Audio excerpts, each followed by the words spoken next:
Good evening students. So genetics chapter हम लोग पढ़ रहे थे। लास्ट सेशन में हम लोग जेनेटिक्स इसका मेंडल का लॉ ऑफ एक्सपेरिमेंट पढ़ रहे थे, जिसमें मोनोहाइब्रिड क्रॉस और डाईहाइब्रिड क्रॉस था। मोनोहाइब्रिड क्रॉस तक हम लोग पढ़े थे। आज डाईहाइब्रिड क्रॉस पढ़ेंगे। Dihybrid cross. Monohybrid cross क्या था? जब दो पी प्लांट को हम लोग क्रॉस कर रहे थे, सिर्फ एक ठो ही वैरायटी का डिफरेंस था। मतलब दोनों पी प्लांट का सिर्फ एक ठो वैरायटी हम लोग लिए थे। ठीक है। डाई हाइब्रिड क्रॉस क्या होगा? हम लोग दोनों पी प्लांट को कंसिडर करेंगे, दोनों पी प्लांट को क्रॉस करवाएंगे, लेकिन उसमें दो डिफरेंट डिफरेंट कैरेक्टर रहेगा। इसलिए ये डाई हाइब्रिड क्रॉस है। दो ठो डिफरेंट कैरेक्टर रहेगा। और मोनोहाइब्रिड में सिर्फ एक ठो ही डिफरेंट कैरेक्टर था, इसलिए वो मोनोहाइब्रिड था। डाई हाइब्रिड में क्या रहेगा? दो ठो डिफरेंट कैरेक्टर रहेगा, मतलब दो ठो ट्रेट मिलेगा हम लोगों को, इसलिए उसको डाई हाइब्रिड बोला जाएगा। तो इसमें क्या दिखेगा? दो different character, two different character, इनके बीच में क्रॉस करेंगे हम लोग। दो डिफरेंट कैरेक्टर रहेगा। ठीक है। तो डायहाइब्रिड क्रॉस क्या है? This is a cross of two parents taking into consideration alternative traits of two different character. दोनों पी प्लांट का दो डिफरेंट कैरेक्टर के बीच में अगर क्रॉस किया जाएगा तो उसको बोला जाता है डाईहाइब्रिड। डाई मतलब दो ठो, इसलिए दो ठो डिफरेंट कैरेक्टर है। मोनोहाइब्रिड में क्या था? एक ठो था। ठीक है। तो इसका भी हम लोग पढ़ेंगे। फेनोटाइपिक रेशियो क्या होगा, जीनोटाइपिक रेशियो क्या होगा, पढ़ेंगे। मोनोहाइब्रिड का जैसा था इसका भी रहेगा। तुम्हारा फेनोटाइपिक रेशियो, जीनोटाइपिक रेशियो सभी रहेगा। ठीक है। तो यहाँ पे हम लोग क्या कैसे क्रॉस करेंगे? देखो, यहाँ पे हम लोग क्रॉस करेंगे एक येलो राउंड सीड वाला पी प्लांट के साथ एक ग्रीन रिंकल्ड सीड वाला पी प्लांट। क्या बोले? येलो राउंड सीड, मतलब कलर येलो होगा और सीड का शेप राउंड होगा। वैसा एक पी प्लांट के साथ एक ग्रीन रिंकल्ड सीड, मतलब जिस पी प्लांट का सीड का कलर ग्रीन होगा और रिंकल्ड होगा। तो दो डिफरेंट कैरेक्टर हुआ। एक सीड का हम बोले शेप और एक कलर का बोले, तो दो डिफरेंट कैरेक्टर हुआ, इसलिए डाईहाइब्रिड क्रॉस है। तो हम लोग क्या लिखेंगे? एक लेंगे येलो राउंड सीड, ठीक है, येलो राउंड सीड्स, और दूसरा लेंगे green wrinkled seeds. Green wrinkled seeds, तो दो डिफरेंट कैरेक्टर हुआ। येलो एक कलर हो गया, एक शीट का शेप राउंड हो गया, दो डिफरेंट कैरेक्टर हुआ। यहाँ पे देखो दो डिफरेंट कैरेक्टर है, एक ग्रीन हो गया कलर और सीड्स रिंकल है, तो दो डिफरेंट कैरेक्टर हो गया। ठीक है। येलो मतलब क्या लेंगे? वाई वाई, और राउंड लेंगे R R, yellow round seeds. ठीक है। और ग्रीन रिंकल सीड्स क्या लेंगे? स्मॉल वाई और स्मॉल आर। समझ में आ रहा है? ये है पेरेंट गैमेट्स, इसको हम लोग बोलेंगे पेरेंट गैमेट्स। ठीक से समझना, ये थोड़ा कॉम्प्लिकेटेड है। ठीक है। अच्छा, ये वाई आर, दोनों वाई आर में से एक वाई आएगा, एक आर आएगा। दोनों वाई में से एक वाई, दोनों आर में से एक आर, वाई आर। ठीक है। और यहाँ भी सेम, दोनों स्मॉल वाई में से एक स्मॉल वाई, दोनों स्मॉल आर में से एक स्मॉल आर। समझ में आया?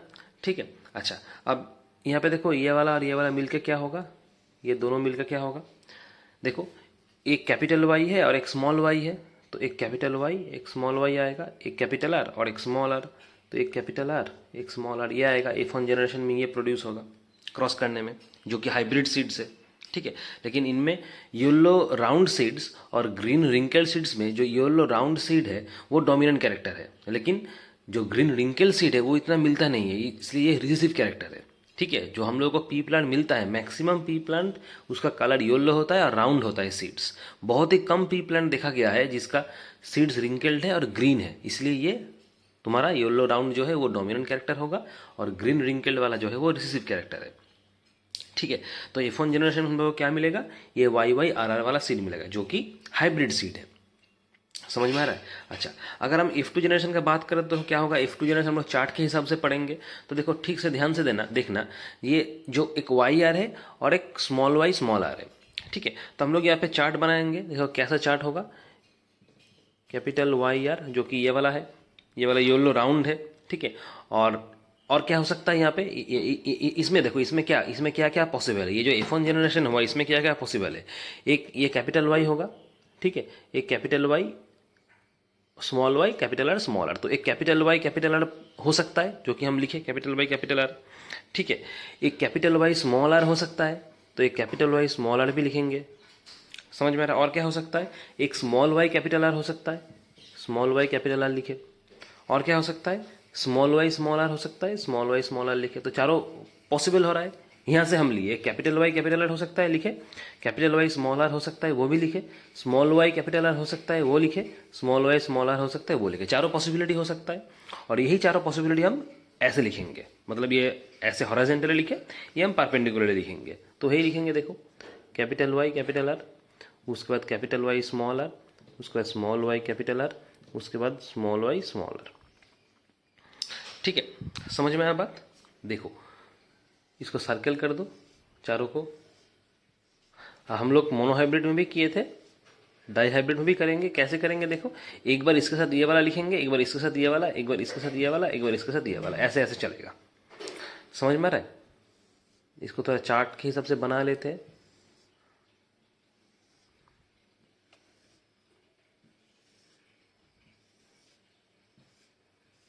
ठीक है, अच्छा देखो क्या होगा। तो पहली बात तो अगर इसके साथ ये वाला हम करेंगे तो क्या होगा, दोनों कैपिटल वाई है तो दोनों कैपिटल वाई, दोनों कैपिटल आर है तो दोनों कैपिटल आर हो गया। ठीक है, यहाँ पे देखो एक दोनों कैपिटल वाई है, दोनों कैपिटल वाई होगा, एक कैपिटल आर एक स्मॉल आर है तो एक कैपिटल एक स्मॉल आर होगा। ठीक है, यहाँ पे देखो capital Y small Y, capital Y small Y, capital R ऐसा होगा। ठीक है, यहाँ पे देखो capital Y small Y, capital Y small Y, capital R capital small R ऐसे होगा। ठीक है, हम लोग क्या किए, इसके साथ ये वाला मल्टीप्लाई, इसके साथ ये वाला मल्टीप्लाई, इसके साथ ये वाला मल्टीप्लाई, इसके साथ ये वाला मल्टीप्लाई, एक एक बार मल्टीप्लाई किए और जैसा जैसा वैसा बिठा दिए। सेम चीज इसमें भी होगा, इसके साथ ये वाला, इसके साथ ये वाला, इसके साथ ये वाला, इसके साथ ये वाला, ऐसे फिलअप करेंगे हम सब। ठीक है, तो कैपिटल वाई दोनों, यहाँ पे देखो दोनों कैपिटल वाई है, स्मॉल आर कैपिटल आर करते जाओ, कैपिटल वाई स्मॉल आर।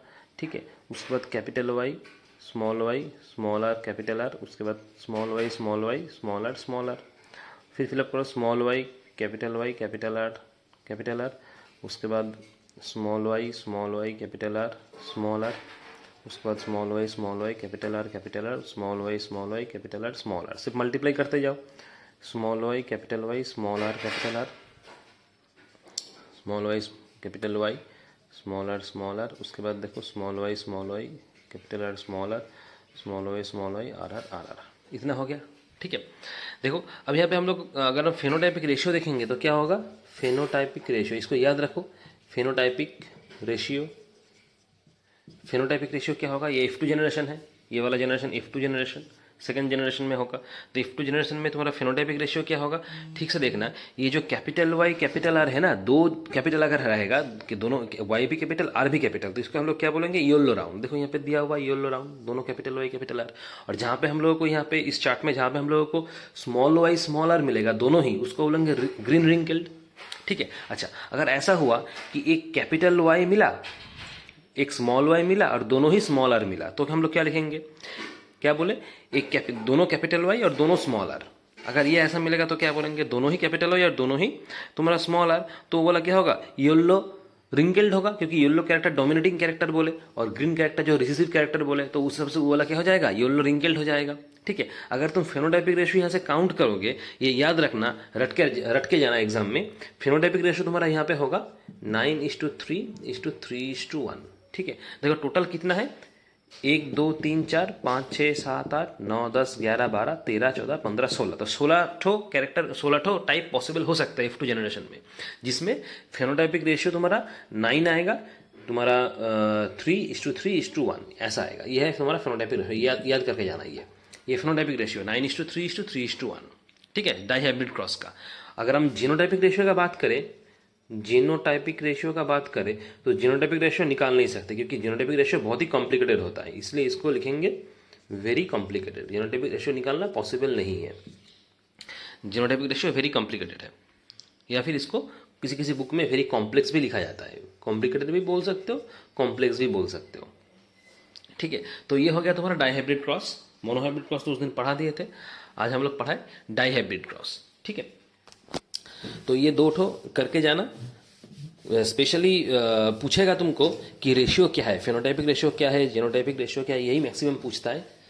ठीक है, अच्छा इसके बाद हम लोग देखेंगे मेंडल्स का लॉ। मेंडल्स का लॉ के बारे में पढ़ेंगे। देखो चलो हेडिंग करो Mendel's law of inheritance. Mendel's laws of inheritance. Mendel's laws of inheritance. देखो मेंडल्स का तीनों लॉ है। मेंडल ने जो ब्रीडिंग एक्सपेरिमेंट किया था पी प्लांट को लेके, हम लोग पढ़े ना, मोनोहाइब्रिड क्रॉस डाइहाइब्रिड क्रॉस, मतलब दोनों पी प्लांट को ब्रीडिंग करवाए थे। तो ब्रीडिंग करने के बाद वो जो एक्सपेरिमेंट करने के बाद उनको जो रिजल्ट मिला, उनको जो कंक्लूजन मिला, उनको उसी कंक्लूजन को मेंडल ने क्या किया, तीनों लॉ में जनरलाइज किया है, अलग अलग तीनों लॉ में जनरलाइज किया है एक्सपेरिमेंट को। ठीक है, तो उसी को बोला जाता है मेंडल्स लॉ ऑफ इनहेरिटेंस। तो इसके अंदर तीनों लॉ आएगा। पहला वाला जो लॉ है उसको बोला जाता है law of dominance. Law of dominance. ठीक है। सेकेंड लॉ, दूसरा वाला जो लॉ है उसको बोला जाता है law of segregation. Law of segregation. Third law, तीसरा वाला लॉ, उसको बोला जाता है law of independent assortment. Law of independent, law of independent assortment. ठीक है, तो एक एक करके हम लोग ये लॉ एक्सप्लेन करेंगे। देखो अपना बुक ओपन करो, बुक में लिखा हुआ है, हम एक्सप्लेन करते जाएंगे एक एक लॉ। देखो पहला वाला जो बुक में देखो दिया हुआ है law of dominance. Law of dominance क्या कहलाता है कि देखो बुक में लिखा है, out of a pair of contrasting characters present together only one is able to express itself while the other remain suppressed. मतलब क्या, डोमिनेंट कैरेक्टर और रिसीव कैरेक्टर। ये जो लॉ ऑफ डोमिनेंस है ना, वो जो हम लोग बोले ना जब मोनोहाइब्रिड रेशियो डायहाइब्रिड रेशियो करा रहे थे कि एक डोमिनेंट रहता है एक रिसीसिव रहता है, मतलब बोलना चाह रहा है कि मान लो कि दोनों टाइप का तुम पी प्लांट लिए हो, जिनमें से क्या एक कैरेक्टर अपने आप को एक्सप्रेस कर सकता है और दूसरा कैरेक्टर क्या अपने आप को एक्सप्रेस नहीं कर पाएगा। जब दोनों पी प्लांट को तुम लोगे और दोनों पी प्लांट अलग अलग कैरेक्टर का होगा, सिर्फ पी प्लांट का ही नहीं, तुम कोई भी प्लांट लो, कोई भी प्लांट लो, पी प्लांट को यहाँ पे लिया हुआ है लेकिन उसके पीछे कुछ कारण है जो हम लोग पढ़ाए थे लास्ट वीडियो में कि क्योंकि मेंडल ने पी प्लांट को क्यों चूज़ किया था। ठीक है ना, क्योंकि पी प्लांट का बहुत सारा वैरायटी तुमको देखने को मिलेगा। तो तुम कोई भी प्लांट लो, दो प्लांट जब तुम लोगे एक पेयर के हिसाब से, जिसमें क्या दोनों प्लांट का अलग अलग कैरेक्टर है, तब उसमें क्या होगा कि जो एक कैरेक्टर क्या होगा, एक कैरेक्टर खुल के एक्सप्रेस कर पाएगा अपने आप को, और दूसरा वाला जो प्लांट है वो अपना कैरेक्टर खुल के एक्सप्रेस नहीं कर पाएगा। तो जो खुल के एक्सप्रेस कर पाएगा उसको बोला जाता है डोमिनेंट कैरेक्टर, और जो एक्सप्रेस नहीं कर सकता उसको बोला जाता है रिसेसिव कैरेक्टर। ठीक है, तो यही तुम्हारा लॉ ऑफ डोमिनेंस रूल है, क्योंकि दोनों कैरेक्टर एक साथ एक्सप्रेस नहीं कर पाएगा। एक कैरेक्टर एक्सप्रेस करेगा, दूसरा कैरेक्टर एक्सप्रेस नहीं कर सकता।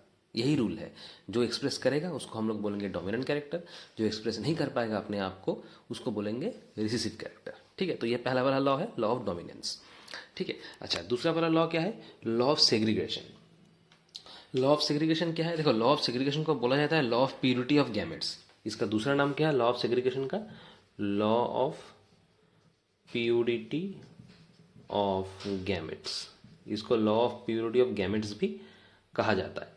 तो देखो ये लॉ क्या है, लॉ ऑफ सेग्रीगेशन या फिर law of purity of gametes. देखो लिखा हुआ है यहाँ पे, the two members of a pair of factors separate during the formation of gametes. जब गैमेट फॉर्मेशन होता है तो मतलब दो मेंबर सेपरेट हो जाता है।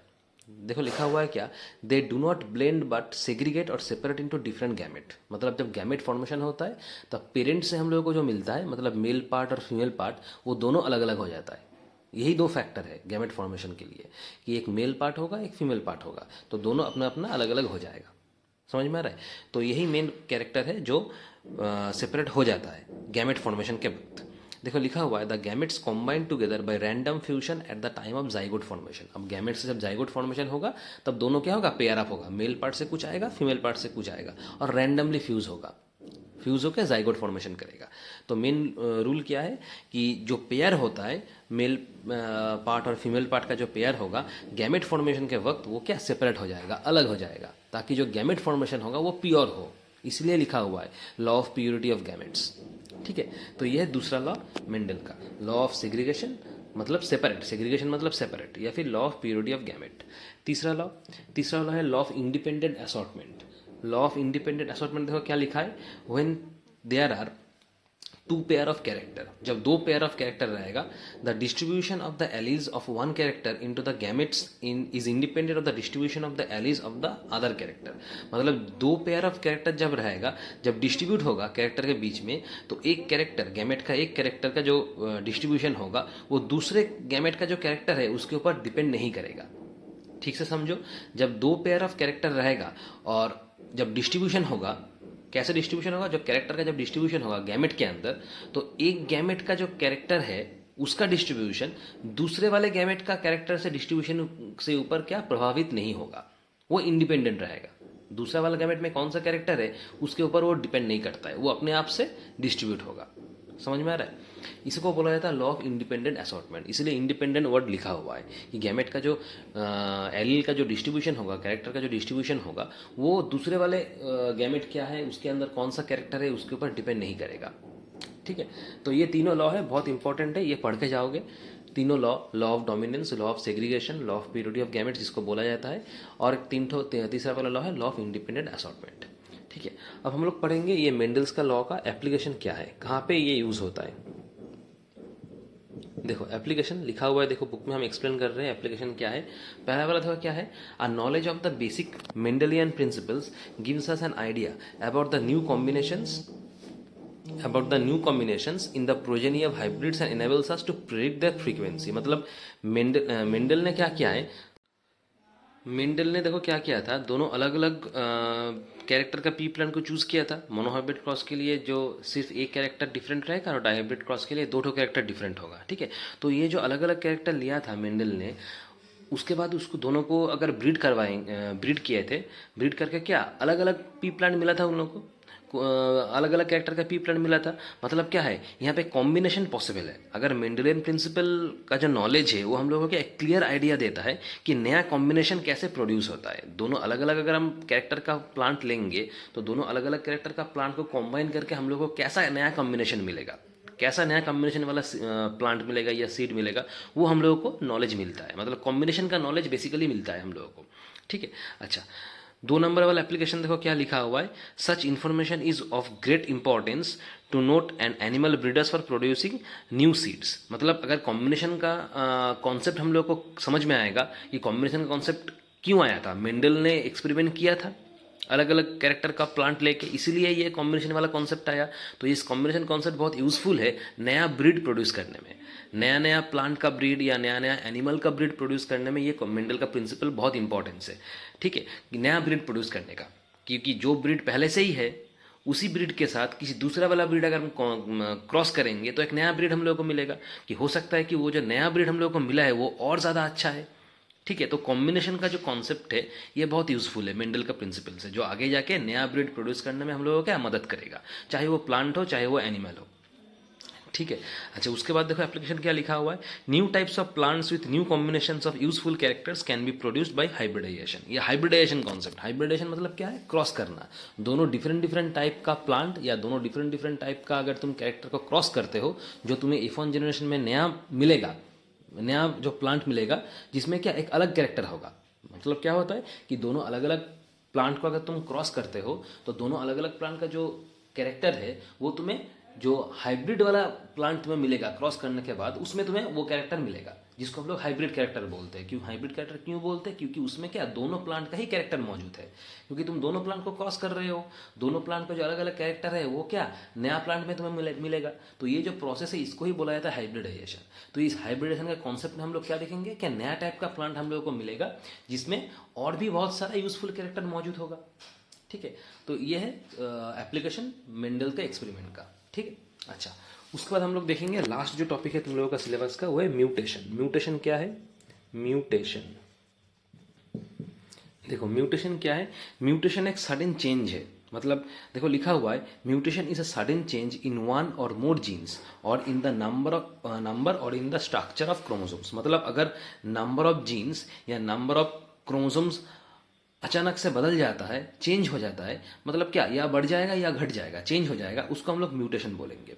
ठीक है, और म्यूटेशन क्यों होता है, क्योंकि ये एक हेरिडिटरी मटेरियल है, ड्यू टू हेरिडिटी ये होता है। ठीक है, तो हम लोग क्या देखेंगे म्यूटेशन क्या है, इट इज, डेफिनेशन को लिखो, it is a sudden change in one और मोर जीन्स, एक या एक से ज़्यादा जीन्स अचानक से चेंज हो जाएगा, या फिर और इन द नंबर और in the structure of chromosomes, और in the structure of chromosomes. मतलब जीन का नंबर बदल जाएगा या तो क्रोमोसोम का जो स्ट्रक्चर है ये भी बदल जाएगा, अचानक से बदल जाता है, इसको बोला जाता है म्यूटेशन। ठीक है, म्यूटेशन देखो लिखा हुआ है, mutation alters the hereditary material of an organism sales and results in a change in a certain character of trait.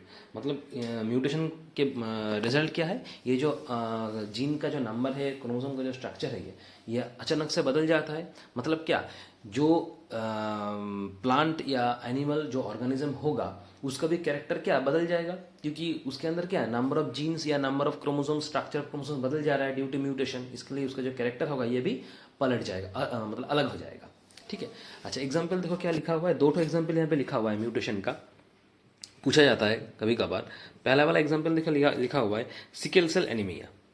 Sickle cell anaemia, देखो ये क्या एग्जाम्पल क्या बताया है, सिकल सेल एनीमिया में सिकल सेल एनीमिया, ANAEMIA,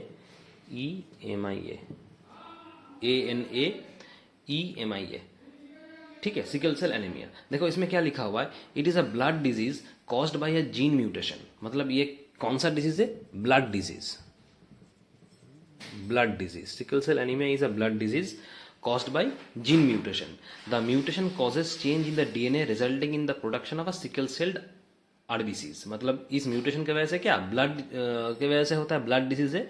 और क्यों होता है, ड्यू टू जीन म्यूटेशन। इसमें क्या होता है कि डीएनए का जो स्ट्रक्चर है, डीएनए का जो शेप है वो बदल जाता है। डीएनए के अंदर क्या रहता है, आरबीसी रहता है, रेड ब्लड कॉर्पसल। वो रेड ब्लड कॉर्पसल का जो शेप है वो सिकल सेल हो जाता है, मतलब सिकल सेप्ट हो जाता है, उस आरबीसी का शेप बदल जाता है, इसलिए इसको बोला जाता है सिकल सेल एनीमिया। ये ब्लड डिजीज है, ब्लड के अंदर तो आरबीसी रहता है, उसका म्यूटेशन होता है, मतलब डीएनए का एग्जैक्टली म्यूटेशन होता है और वो सिकल सेप्ट आरबीसी प्रोड्यूस करता है। मतलब आरबीसी का जो ओरिजिनल शेप है वो बदल जाएगा और उसका शेप हो जाएगा sickle shape due to the mutation of DNA. ठीक है, मतलब क्या, जीन का म्यूटेशन होगा। तो ये है एक एग्जाम्पल म्यूटेशन का, क्योंकि हम लोग को म्यूटेशन तभी भी पड़े, जीन का नंबर बदल जाता है या तो क्रोमोसोम का स्ट्रक्चर बदल जाता है, उसी को म्यूटेशन बोला जाता है। अच्छा, उसके बाद देखो लिखा हुआ है रेडियो एक्टिव रेडिएशंस। दूसरा एग्जाम्पल दिया है radio active radiations. Radio active radiations, अब ये रेडियो एक्टिव रेडिएशंस देखो क्या है, radioactive radiations also alter the gene structure and their effects can be seen generation after generation। मतलब रेडियोएक्टिव रेडिएशन के वजह से क्या, जीन का स्ट्रक्चर भी चेंज होता है और इसका जो इफेक्ट है ये जनरेशन टू जनरेशन चलता रहता है। ठीक है, ऐसा नहीं है कि एक जनरेशन तक रुका रहेगा, या जनरेशन आफ्टर जनरेशन होता ही रहता है, ऐसा जीन का स्ट्रक्चर बदल जाता है इसके वजह से। ठीक है, N atomic explosion which had awkward during the world war II in 1945 in Japan, Hiroshima and Nagasaki had led to a number of deformities in the body of plants and animals which are still persisting। ये तो सुने हैं, क्योंकि Hiroshima और Nagasaki क्या, दो city है Japan का।